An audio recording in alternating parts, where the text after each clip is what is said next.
I was looking at the thermostat in my hallway a little earlier this evening. Oh, yeah. Yeah. It's just this small off-white plastic box on the wall. Mm-hmm. And inside it, there is this tiny glass tube. I think it used to be filled with mercury, or maybe it's a digital sensor now. I haven't really opened it up to check. Right. They're mostly digital these days, but the principle is the same. Exactly. It just has this one very quiet job. Mm-hmm. It sits there, and it observes the environment. Mm. And, when things get a little too cold in the house, it sends a tiny signal to start a fire in the basement furnace. Just a small, controlled fire. Right. A very deliberate fire. Yeah. Just enough to make the house comfortable again without burning the whole place down. That's a really nice way to think about it. Well, thank you. Yeah. And welcome to our deep dive. I brought that up because we have a rather interesting stack of reading material in front of us tonight. We really do. It's a very calming collection of thoughts, actually. Yeah. We are pulling from some guides and essays by Idea-Proof, Jump Growth, GainHQ, Illiken, Stripe, and some consulting frameworks from Bonner Murray. Quite a wide range of sources, yeah. It is. But looking through all of this, the common thread seems to be about, well, how we observe our own environments, like that thermostat, and how we can start our own controlled fires when things aren't quite right without, causing a panic. Right. It's a very deliberate collection, as you said. We're looking at the mechanics of starting a solo business or just a very small startup, but we are doing it from a very specific, quiet vantage point. Because, a lot of the literature around entrepreneurship... It's very loud, isn't it? Oh, it's incredibly loud. It focuses on disruption. It uses all this language of war. Right, like crushing the competition or dominating the market. Exactly, moving fast and breaking things. It's exhausting just to read about. But the materials we've gathered today, they map out a completely different approach. A much softer approach. Yes. They look at how a person can transition away from a very demanding, perhaps even toxic work environment and just gently validate a new business idea, very methodically. Yeah, without the necessity of burning yourself out in the process. Yeah. It's just nice to know that's an option. It's the best option, really. It's about understanding the underlying mechanisms of product creation and sales without all that noise. So I think we need to start by looking at the environment that many people are trying to leave. Because before anyone can build something beautiful, there's usually some kind of catalyst. A reason to want to leave the room you're in. Yeah. Right. And the sources provide a really clear framework for identifying a toxic work environment. They detail 6 specific warning signs. And I think it's worth unpacking these slowly, because they aren't just minor annoyances. No, they're really not. They fundamentally alter a person's ability to think creatively, don't they? They do. That is the biological reality of it, actually. The first sign that literature identifies is constant stress and burnout. Which gets thrown around a lot as a buzzword, I feel like. It does, yeah. But we have to understand what burnout actually is mechanically. It isn't just, being tired after a long day of physical labor. Like, if you chop wood all day, you're tired, but you're not necessarily burned out. Right, that's a good tired. You sleep well after chopping wood. Exactly. Burnout is a state of chronic nervous system arousal. When you are in an office or on a Slack channel where you are constantly bracing for impact. Like waiting for an angry email. Yes. Whether that is an unreasonable deadline or just an unpredictable manager, your body is continuously producing cortisol. Oh, wow. Just a steady drip of stress hormones. Right. And over time, that chronic elevation actually impairs the prefrontal cortex. Which is the part of the brain that does what exactly? It's the part responsible for complex problem solving and long-term planning. So you literally lose the cognitive machinery required to innovate. You can't think of new ideas because your brain is focused on surviving the afternoon. That makes so much sense. Which explains the second and third signs, basically, I think. High turnover and a lack of growth. Mm-hmm. Because if an entire department is operating with impaired prefrontal cortices, of course nobody is growing. They are just surviving. Just trying to get through the week? Yeah. And when survival becomes the only daily objective, people eventually just leave to find a safer environment. They have to, for their own health. It's kind of like a garden where the soil has become too acidic, Oh, that's a good analogy. The plants aren't deciding to stop growing. It's not a moral failure of the tomato plant. The environment has just made growth chemically impossible. That's exactly it. And the fourth sign,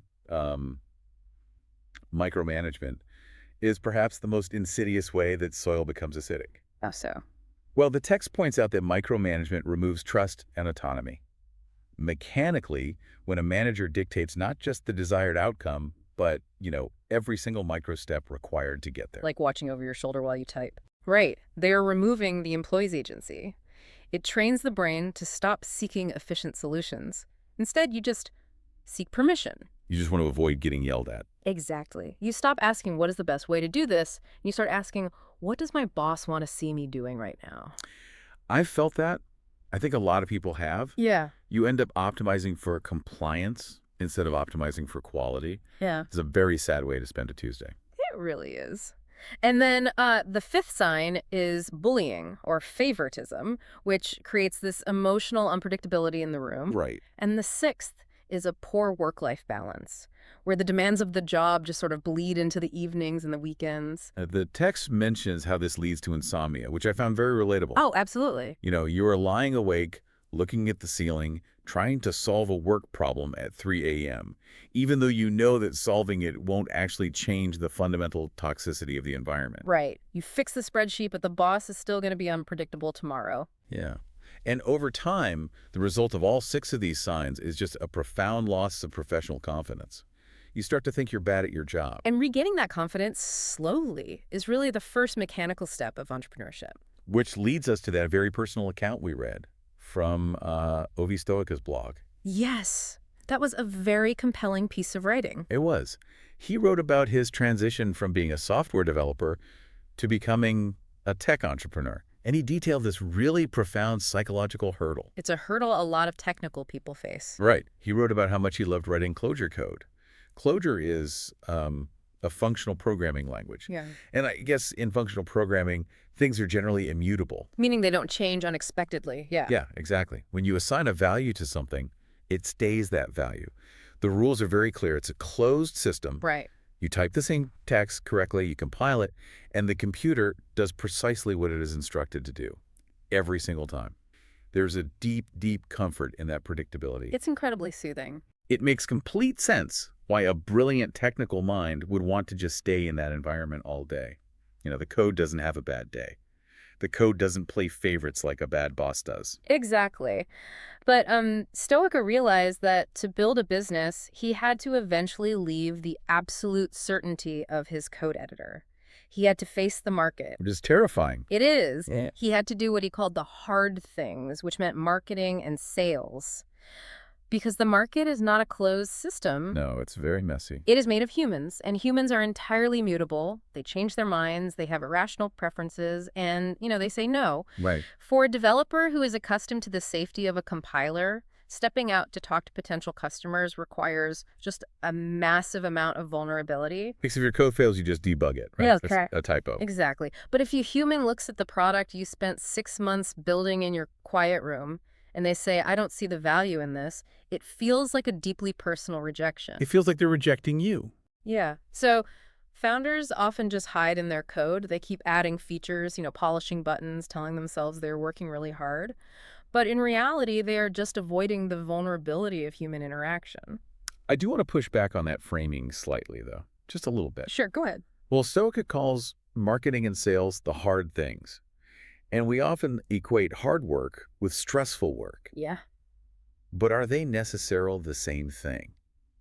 That's an interesting distinction. Like if we go back to the garden analogy for a second, writing the code is like picking the right tomatoes. It is deeply satisfying. You get this immediate, tangible result, and it feels like the whole point of the exercise. You get to hold the tomato. Exactly.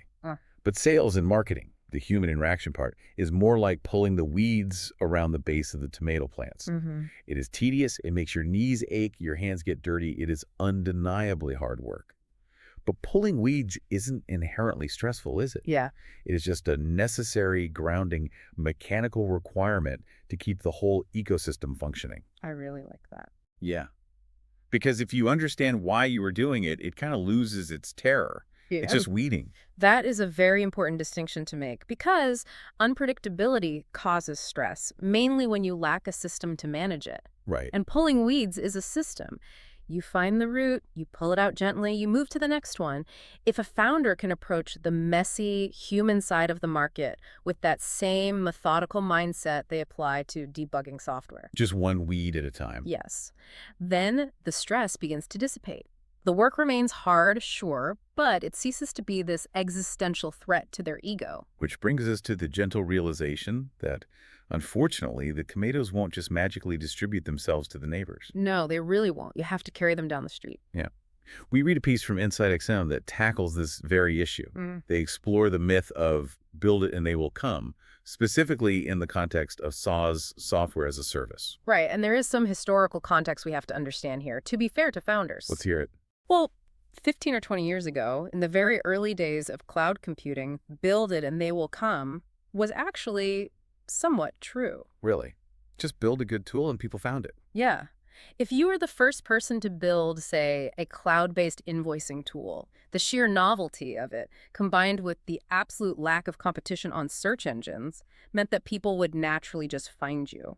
Because you were the only one there. Exactly. The ecosystem was incredibly sparse, like an empty field. But that has completely changed now.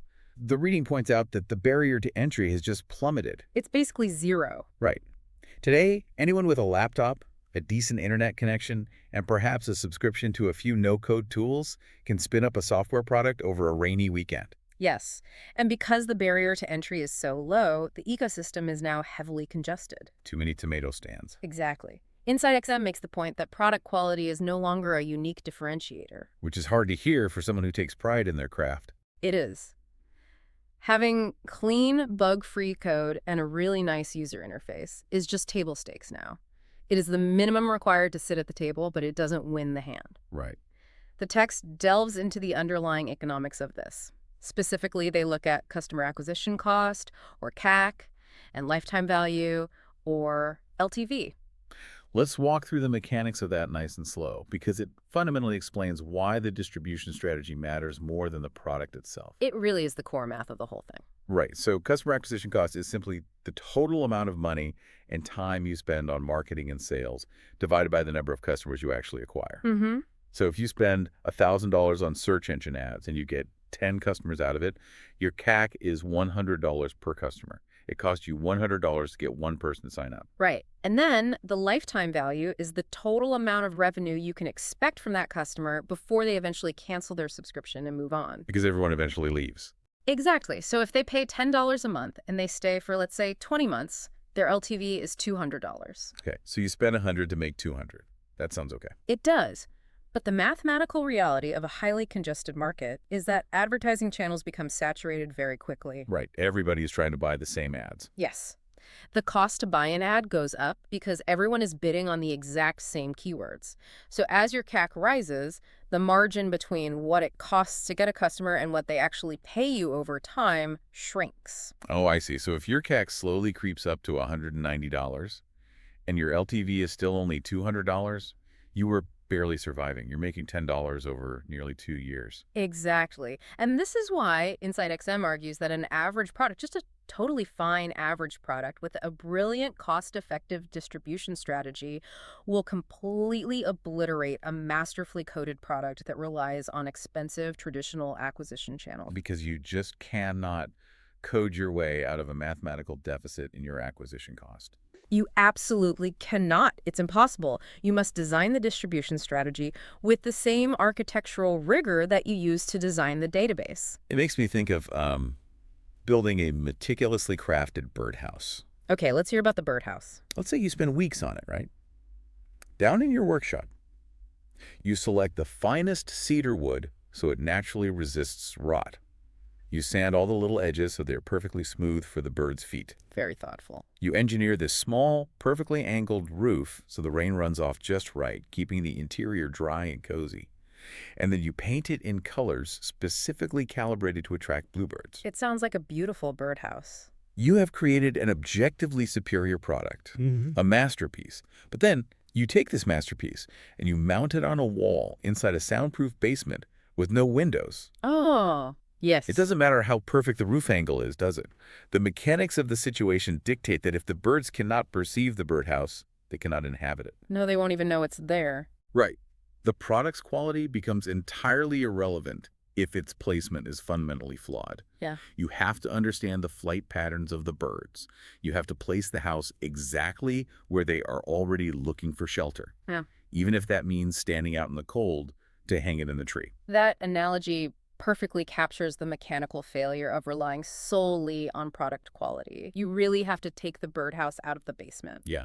You have to bring it into the light. But this raises a sequential problem, doesn't it? What's that? Well, if it is so difficult and costly to distribute a product, how do we know if we are building the right birdhouse in the first place? Oh, right. How do we know we are targeting bluebirds and not robins? We need a way to figure out if our idea actually has a market need before we spend 6 months writing code or sanding cedar wood in the basement. That is a very valid point. We need to validate it gently. And we looked at data from GAN-HQ and Jump Growth on this. They highlight a statistic that, honestly, it should make any prospective founder pause and just reevaluate their entire process. It's a sobering number. It is. According to data from CB Insights, 85% of SaaS ventures fail within their first 18 months. 85%. Yeah, and of those failures, 42% fail for one specific, quiet reason. There is simply no market need for what they built. Wow. Almost half of these companies spent all their time, all their capital, and all their emotional energy building a solution for a problem that nobody actually cared about solving. It is a colossal misallocation of human energy. Just completely unnecessary suffering. So how do we avoid that? How do we test the air before we jump? Well, to prevent this, the sources detail a methodical approach called the 5 p.m. framework. Like 5 in the evening. Like the letters P and M. It is a diagnostic tool, a way to validate an idea before any heavy lifting begins. The 5 P's and M stand for problem, purchaser, pricing model, market, and product founder fit. Let's unpack the mechanics of each of those. Yeah. Because they really form the foundation of a peaceful, viable business. Yes, let's go through them. First is the problem. The literature emphasizes that it cannot just be a mild inconvenience. It has to be what they call a hair on fire problem, Right. which makes sense. Yeah. Because if your hair's actually on fire, you don't care if the bucket of water somebody hands you is well designed. You don't care if the bucket is an ugly color, or even if the water is slightly dirty. You just want the fire put out immediately. Yes. The urgency of the problem reduces the friction of the sale. If you are just solving a minor annoyance, your distribution strategy has to be absolutely flawless because people won't work hard to find you. Why would they? It's just a minor annoyance. They'll just live with it. Exactly. But if you are putting out a fire, people will actively seek you out, which naturally lowers your customer acquisition costs. That's a huge relief. Okay. The second element is the purchaser. And this is a crucial distinction, I think, especially in business-to-business software. Very crucial. Because the person using the product every day is often not the person who has the authority to actually buy it. Right. The end user versus the buyer. Yeah. You might build this incredible tool that makes a graphic designer's life so much easier. But if the chief financial officer doesn't see how it saves the company money, they won't approve the purchase. No, they won't. You have to validate that the person holding the credit card actually feels the pain of the problem. And that leads directly to the third element, which is the pricing model. Okay. You have to determine mechanically if the value of solving the problem is significantly higher than the cost of your solution. Give me an example of that. Well, if your software saves a company $100 a month in wasted time, you cannot charge them $99 a month for the software. Because they're only saving $1. Exactly. The margin of perceived value isn't wide enough to justify the effort of adopting a whole new tool, training their staff, and changing their workflow. The value has to be obvious. That makes perfect sense. The fourth one is the market. And this isn't just about, how many people exist in the world who might want this thing. Right. It's about the conditions of the market. Yeah, it is about market dynamics. Is the market growing? Is it consolidating? Are there new regulatory changes forcing people to adopt new solutions? You want to swim with the current, essentially. Exactly. Swimming against the current is exhausting. And finally, the fifth one is product founder fit. This one is highly introspective. It is. Are you actually the right person to solve this specific problem? Do you have unique industry knowledge? Or, going back to our earlier discussion about toxic environments, are you building a product for an industry full of people you actually enjoy talking to? That is so important. Right. Because if you hate the mechanics of, say, the real estate industry, building a tool for real estate agents is going to make you miserable. Even if the math works out perfectly, you're just building yourself a new prison. You really are. So assuming an idea passes that 5 p.m. diagnostic, the sources then provide a really gentle 5-step process for codeless validation. Codeless validation. I love the sound of that. It means you don't write a single line of code yet. Step 1 is nailing down that specific hair on fire problem. Let's use an e-commerce example for this. because I think it's easy to visualize. Okay. If you are looking at people who run small stores on Shopify, a minor problem might be that they want, I don't know, more fonts for their website. Right. Nice to have, but not a fire. Exactly. A hair-on-fire problem is abandoned cart recovery. Oh, yes. That's a painful one. It is. Yeah. A customer puts $100 worth of items in their digital cart, they go to the checkout page, and then they just close the browser window. The store owner can literally see the money they almost made sitting right there in the dashboard. It is agonizing. It really is. That is a problem they will happily pay to solve today. So once you identify that sharp pain point, step 2 is market research, but done intelligently. What does intelligent market research look like? Well, you don't just blindly read massive industry reports. You look for mechanical gaps. You check search volume data on things like Google Trends to see if the search terms related to the problem are going up or down. Right. You look at the existing competitors, and specifically, you read their one-star reviews. Oh, that's clever. It is. The negative reviews on competing products tell you exactly what the market desperately wants but isn't getting. You are basically mapping the negative space of the industry. Finding the holes. That's great. Step 3 is where it gets human again, though. Chatting with users. Yes. The literature suggests aiming for at least 20 in-depth interviews. And the metric for success here isn't getting them to say your idea is good. No, not at all. The metric is reaching what they call pattern repetition. Pattern repetition. Yeah. You sit down, maybe over a coffee or a Zoom call, and you ask them to walk you through their daily workflow. And you just listen. You don't pitch your product. You don't pitch anything. Yeah. You just listen quietly until person number 17 uses the exact same frustrated phrase as person number 4. Oh, I see. Once you can accurately predict what a user is going to complain about before they even say it, you have successfully mapped the reality of the problem. That's a very comforting threshold to reach. It is. And then step 4 is taking that verified problem and running a landing page test. Still without writing code? Still no code. You just build a very simple single web page. It clearly states the problem, and it proposes your solution. You haven't built the solution yet.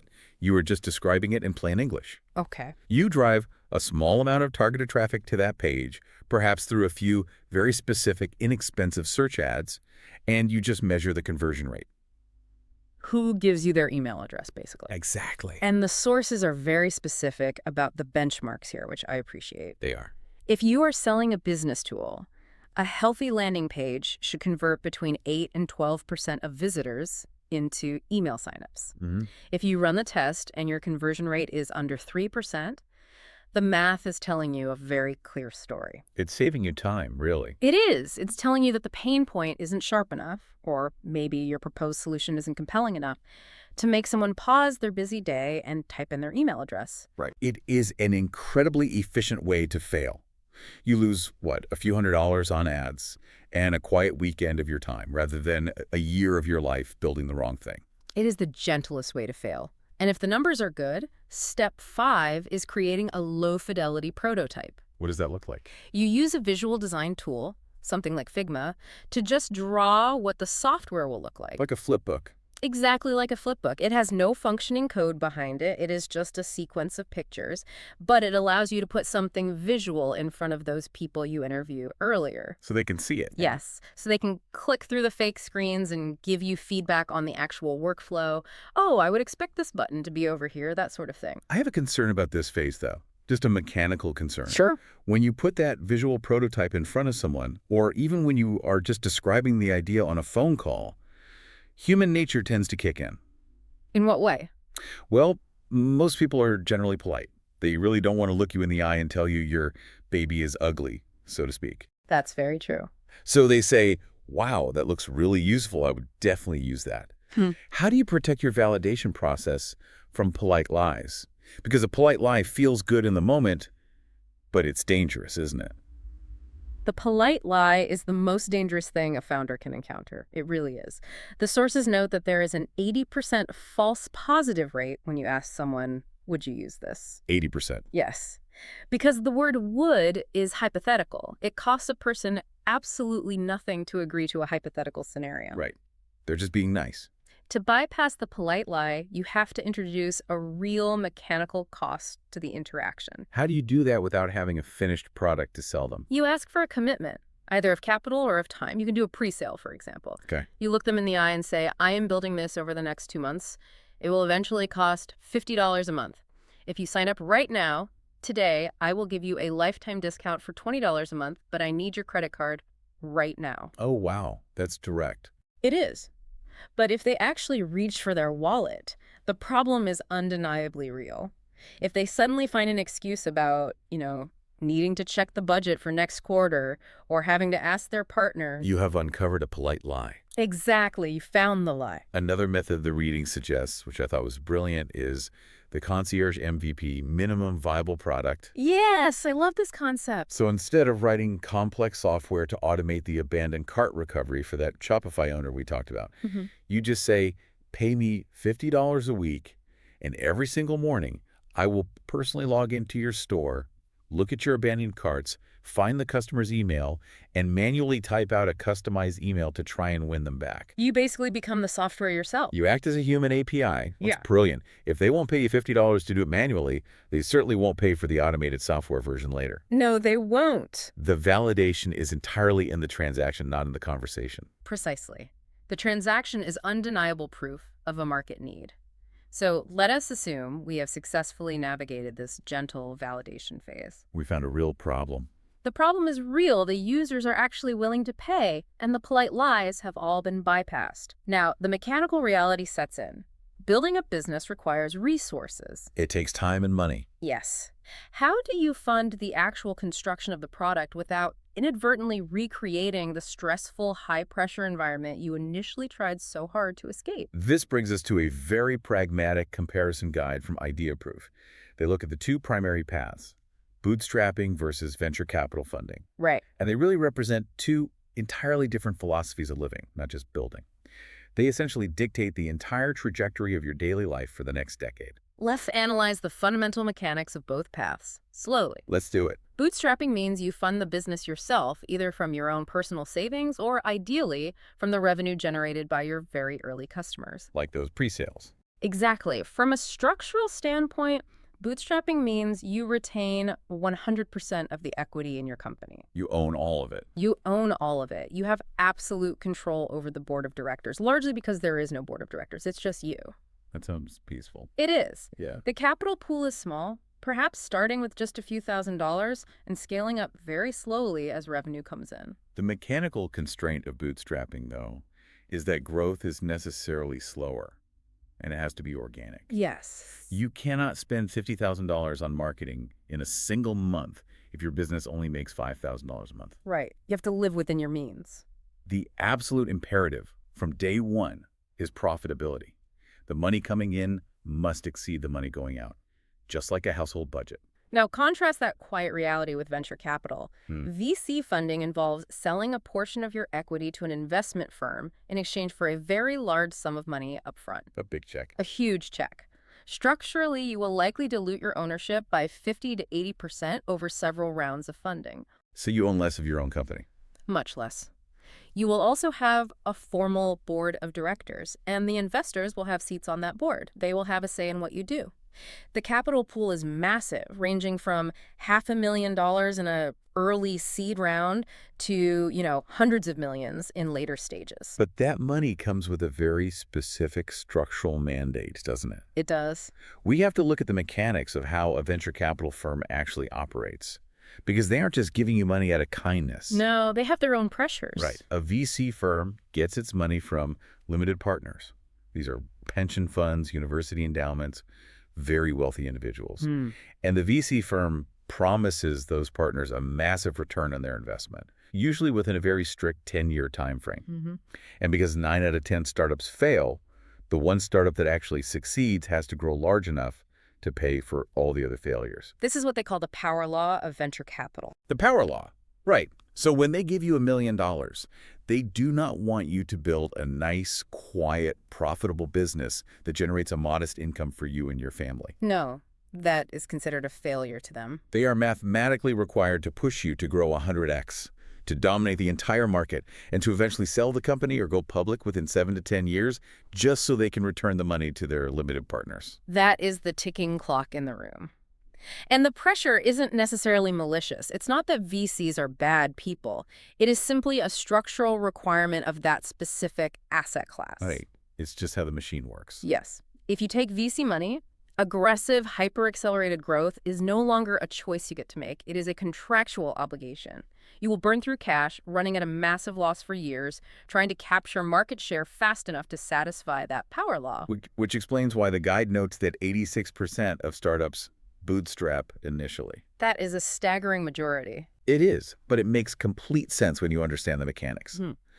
VC funding is a highly specialized tool designed for a specific type of market, usually a winner-take-all market like social media networks or massive logistics platforms where sheer speed is the only defense against your competitors. Exactly. If you are building a specialized, helpful tool for, say, local dentists, Hmm. you don't need to conquer the world in 7 years. No, you just need to help the dentist. It comes down to what the founder is personally optimizing for. Right. If you are optimizing for maximum financial outcome, massive global scale, and you are completely willing to accept the high probability of failure and the intense daily pressure, then VC is the correct mechanism. But if you are optimizing for autonomy, flexibility, and just control over your own daily schedule, then bootstrapping is the mechanism. Why invite a group of investors to install a 7-year ticking clock in your living room, where every single tick demands another percentage point of week-over-week growth, when you can just plant an acorn in your backyard? I like the acorn.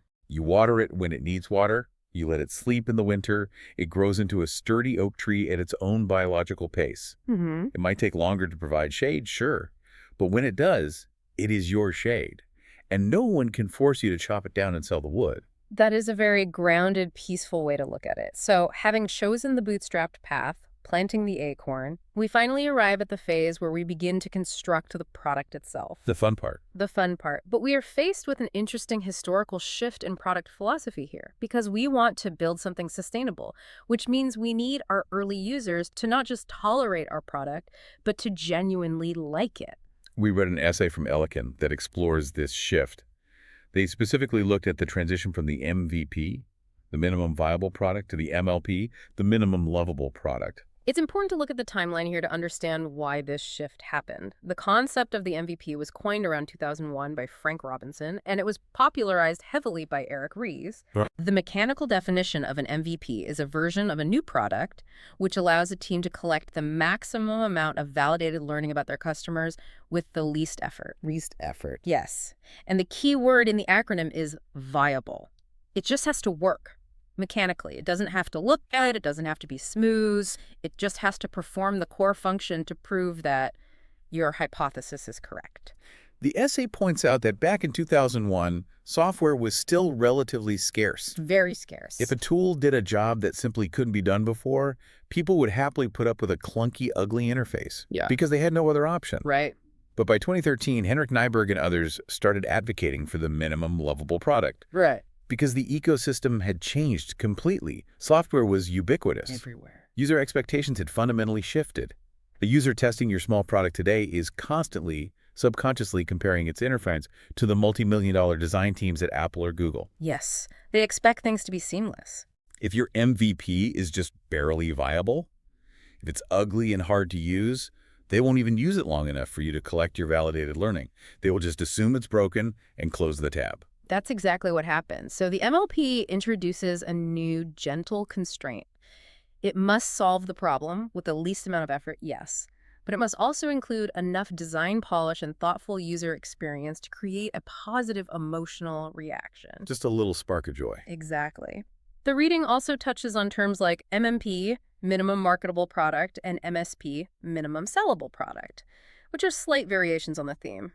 But the MLP is really the most relevant concept for a solo founder trying to build quiet loyalty. The essay uses Dropbox as a classic example of this, right? They do. Dropbox's initial product was incredibly simple. It was literally just a folder on your desktop that synced across your computers. Right. But the execution of it, the little green check mark that appeared on the file icon the exact moment it was synced, that provided a profound feeling of security and magic to the user. It wasn't just viable, it felt really good to use. You trusted it immediately. The analogy from the reading that really clarifies the mechanics of this, for me at least, is the coffee shop analogy. Oh, that's a perfect one. Let's hear it.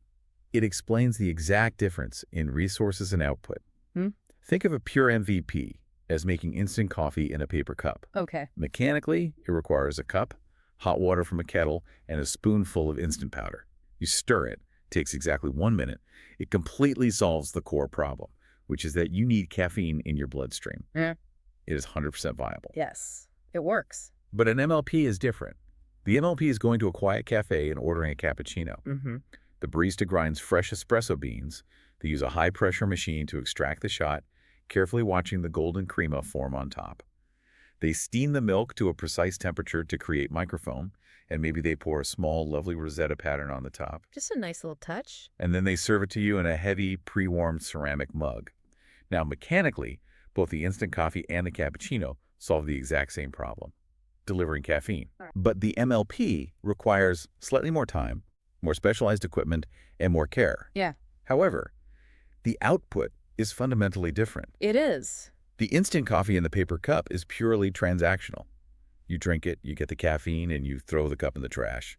The cappuccino in the ceramic mug creates an experience. You sit down, you feel the weight of the warm mug in your hands, you appreciate the texture of the foam, it earns your loyalty. Yes. You will happily walk past 3 other coffee shops tomorrow morning just to go back to the place that served it to you that way. And that creates an emotional lock-in, which is a massive competitive advantage for a small bootstrap company that cannot afford to outspend its rivals on billboard advertising.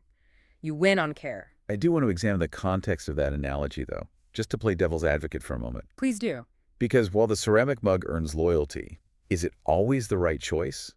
Think about the specific physical context of the user. If I am running late for a 9 a.m. meeting all the way across town, and I have exactly 3 minutes to get caffeine into my system before I get on a crowded train, I do not want the heavy ceramic mug. No, you don't. I can't take it on the train.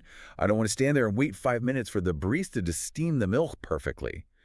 In that specific context, the instant coffee in the paper cup is actually the superior product. That is a very fair point. If a founder spends a month building a beautiful, elaborate ceramic mug when their user is running late for a train, they have failed, haven't they? That is an excellent pushback. Yeah. And you are entirely correct. This is the true discipline of product management. It is not about blindly adding polish to everything just for the sake of it. Right. It is about possessing a deep structural empathy for the user's immediate physical and emotional context.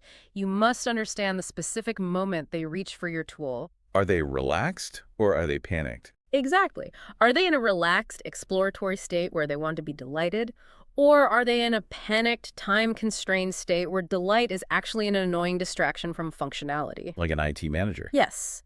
If a server goes down at 3:30 a.m., the IT manager doesn't want a beautifully animated dashboard with soft, fading transitions. They want a raw text log that instantly tells them what broke so they can fix it and go back to sleep. Right. Knowing when to deploy the paper cup versus the ceramic mug is the true art of the craft. So assuming we have calibrated our product correctly, we have our perfectly timed cup of coffee, whether it's paper or ceramic, we arrive at the final hurdle. The part that developer Ovi Stoica dreaded the most. Exactly. Wow. We have to sell the product to another human being. We looked at materials from the Endeavor Group and Bonner Murray Consulting that break down the mechanics of sales, specifically aimed at people who are structurally averse to the whole concept. And that aversion usually stems from a fundamental misunderstanding of what modern sales actually is. How do you mean? Well, most people conceptualize sales based on very outdated models. You know, the pushy used car salesman, the aggressive cold caller who won't let you off the phone and won't take no for an answer. Right, the person trying to trick you. Yes. That model is entirely manipulative. It relies on wearing down the prospect defenses. And if you are an empathetic person or a highly logical developer, that model feels deeply unethical and just emotionally exhausting. The Bonner Murray piece focuses on selling for people who hate selling, which is a great title. It really is. And the mechanical shift they propose is essentially rebranding the role in your own mind. You are not a salesperson trying to extract money from someone's pocket.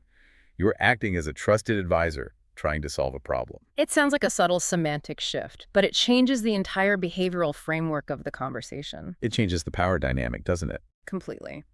A manipulator is trying to force a fit where one doesn't naturally exist. A trusted advisor is conducting a mutual, calm exploration of a problem. The text highlights that the true mark of a trusted advisor is having the empathy and the quiet confidence to realize when your product is actually not the right solution for the person sitting across from you. That is the ultimate test, isn't it? The willingness to just walk away. Yes. You listen to their problem, you look at their existing software stack, and you realize that adopting your tool would actually cause them more headaches than it would solve. And you just say, you know what, based on how your team operates, my product isn't going to fix this for you. You should actually look at this other tool over here. You recommend a competitor. You recommend a competitor. Yeah. Or you just tell them to keep doing it manually.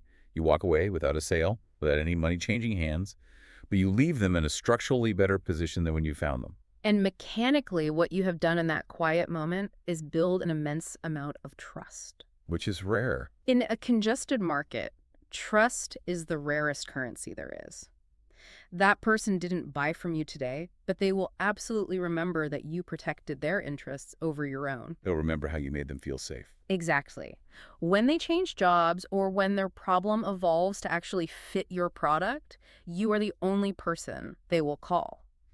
Bonner Murray also talks about the mechanics of how you structure the proposal itself, which I found fascinating. Yes, the pricing strategy. They advise selling your value rather than your time or your calendar. Right. Because if you approach a client and say, I charge $100 an hour, and I think this project will take 10 hours, you have instantly turned the negotiation into a dispute about time. You've commoditized yourself. Right. The client will naturally try to micromanage you to get it done in 8 hours to save money. Yeah. You're just a ticking meter to them. But if you identify that their specific problem is costing them, say, $5,000 a month in lost revenue, and you offer to solve the problem permanently for $3,000, then the number of hours it takes you becomes entirely irrelevant. exactly. You are anchoring the price to the systemic value you provide, not the mechanical ticking of a clock. Yeah. It shifts the conversation from a hostile negotiation over hourly rates to a calm, collaborative alignment of incentives. You both want the problem solved. It feels very similar to the role of a reference librarian. Oh, I like that. A librarian. Yeah. Think about it. If you walk into a public library, the librarian doesn't stand by the front door, block your path, and aggressively try to convince you to read a specific biography of Abraham Lincoln. No. They don't have quotas. They don't have a quota of books they need to force into people's hands. They just stand quietly behind a desk. You approach them, and they ask you a series of gentle diagnostic questions. What are you curious about? Exactly. What was the last book you enjoyed? Are you looking for facts, or are you looking for a narrative? They just listen to the parameters of your interest. And then they walk into the stacks, pull out a specific volume, and gently slide it across the desk to you. They say, based on what you told me, I think you might find the third chapter of this book very useful. If you want to read it, you take it. If you don't, they just put it back on the shelf. The pressure is entirely removed. That is exactly the posture a founder should adopt. You are just sliding the solution across the desk. Exactly. Now, taking this empathetic librarian mindset, we have to look at the practical mechanics of finding the very first people to walk up to our desk, the very beginning of the sales process. Finding the early believers. Yes. We have a highly detailed guide on this from Patrick McKenzie, who writes extensively about software businesses and worked at Stripe for years. The guide is literally titled Your First 10 Customers. He starts by addressing the psychological weight of the blank spreadsheet, which is so real. It is deeply intimidating. When you open a new Excel file to track your early sales, it is just an endless grid of empty white rectangles. It is waiting for the names and email addresses of your customers, but right now it is completely blank. The blank page is paralyzing because the universe of potential customers is too large. You don't know where to start. McKenzie provides a mechanical filter to narrow that universe down, which is very helpful. He tells you not to just look for anyone who might have the problem.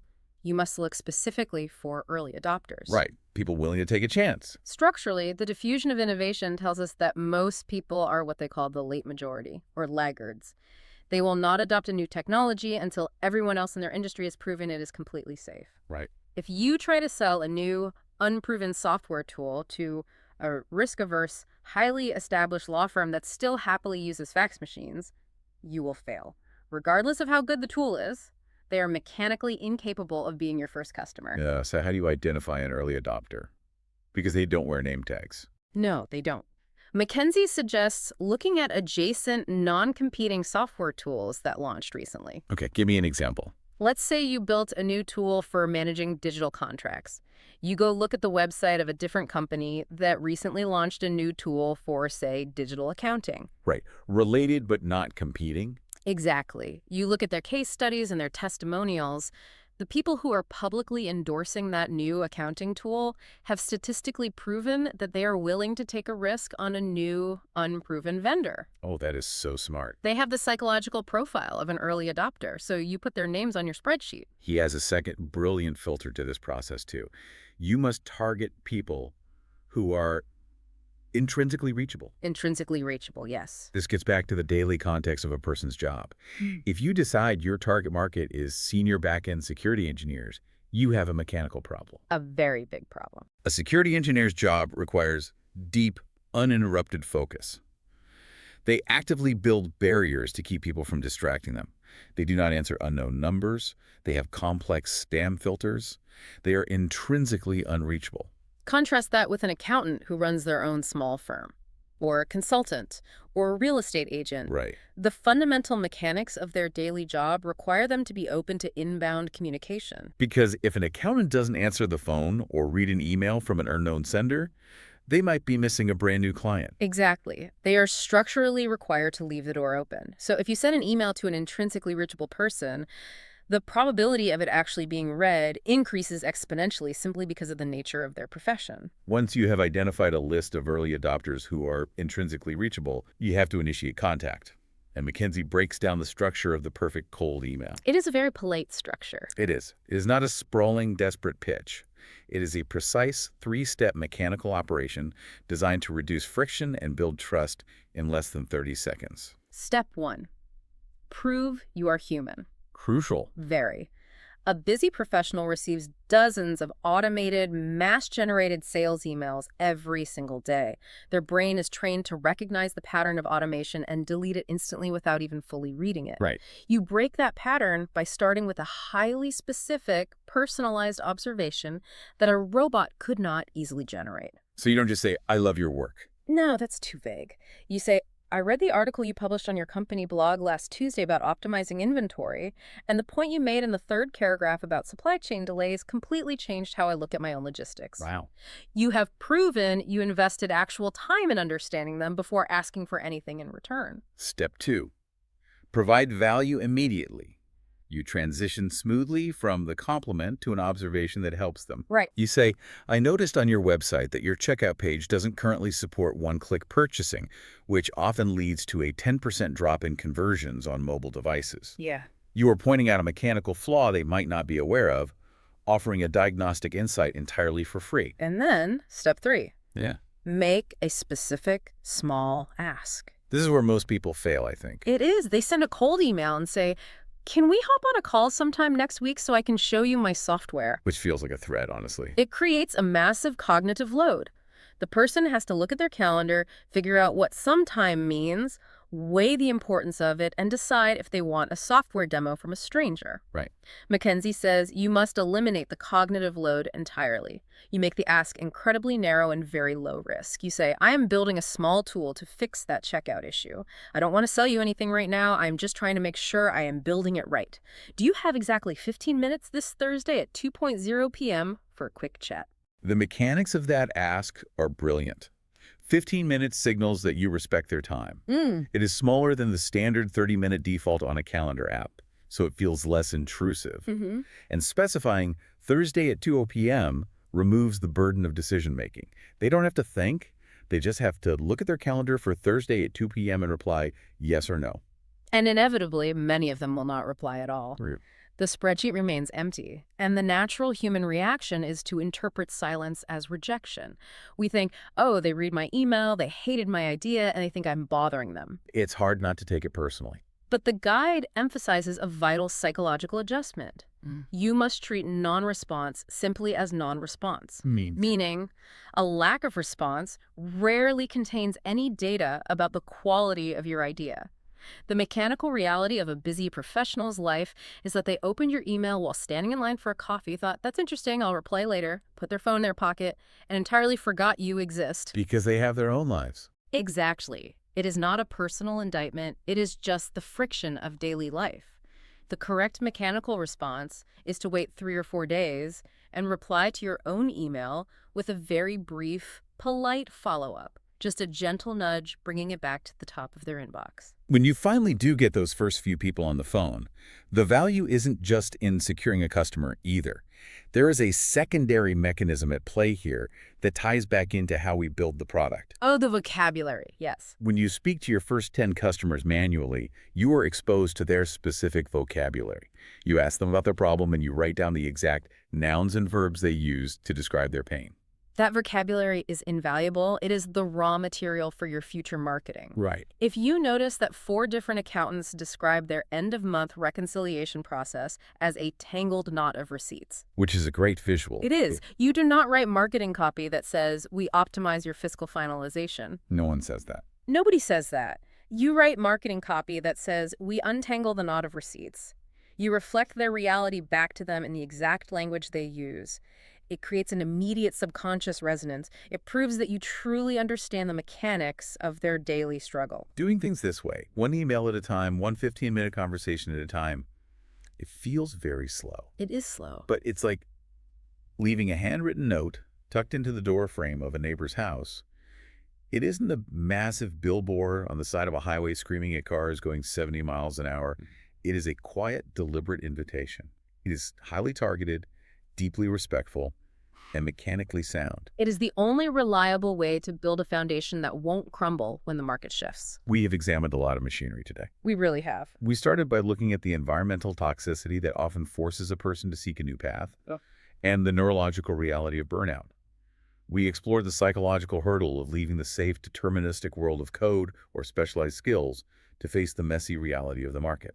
We broke down the mechanics of customer acquisition cost, proving why a great distribution strategy is more vital than a perfect product. We methodically diagnosed ideas using the 5 PM framework and looked at the 5 steps of codeless validation, learning how to use a concierge MVP to bypass the danger of polite lies. We also weighed the structural differences between bootstrapping an organic, profitable business versus accepting the high-velocity, ticking clock mandate of venture capital. The oak tree versus the rocket ship. Exactly. We looked at the historical shift from the functional minimum viable product to the emotionally resonant minimum lovable product while acknowledging the importance of context. The ceramic mug versus the paper cup. Right. And finally, we dismantled the outdated stigma of sales, replacing it with the mechanics of the trusted advisor, the librarian, and the precise, empathetic structure of acquiring your first 10 customers. It is a deliberate, methodical journey. You do not have to move fast and break things. You can move slowly and carefully assemble things that last. Very true. As we wrap up this deep dive, I want to leave you with one final thought, a small observation to carry with you. Look around your physical workspace tomorrow, or look at the digital applications on your phone. Observe them mechanically. Which of those tools simply perform a transaction, and which ones make you feel like the person who built it actually understood your day? That's a great question to ask. And then ask yourself, what is one small, mundane friction in your own industry that you could solve, not by building a massive, disruptive platform, but just by applying a little bit of structural empathy and a beautifully simple idea? Thank you for spending this time with us. Have a steady, productive, and peaceful rest of your day.